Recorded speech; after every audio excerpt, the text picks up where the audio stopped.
உன் பார்ட்னர் உன்கிட்ட வந்து எனக்கு ஒரு விஷயம் அன்கம்ஃபர்டபுளா இருக்குன்னு சொல்றாங்க. அதையே உன்னால மாத்திக்க முடியல. லவ் பண்ண வைக்கிறதுக்கு முன்னாடி மட்டும் நீ என்ன வேணாலும் சொல்லு நான் கேட்கிறேன். நீ எப்படி சொல்றியோ நான் அப்படியே மாறிடுவேன். அப்படி இப்படின்னு வசனமெல்லாம் பேசி தானே லவ் பண்ண வைக்கிறீங்க.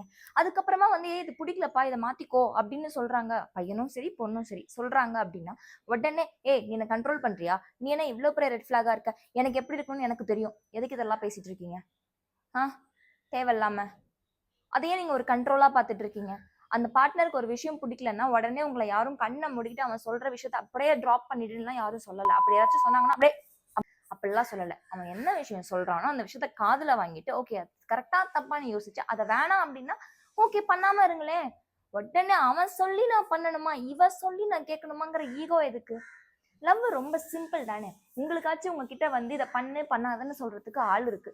சிங்கிளா சுத்துற எங்களுக்கெல்லாம் யாருமே சொல்றதுக்கு ஆள் இல்லாம நாங்கலாம் இருக்கோம். நாங்க என்ன பண்றோமோ அதான் சரி எங்களெல்லாம் பொறுத்த வரைக்கும். பெருமைலாம் ஒண்ணும் இல்ல.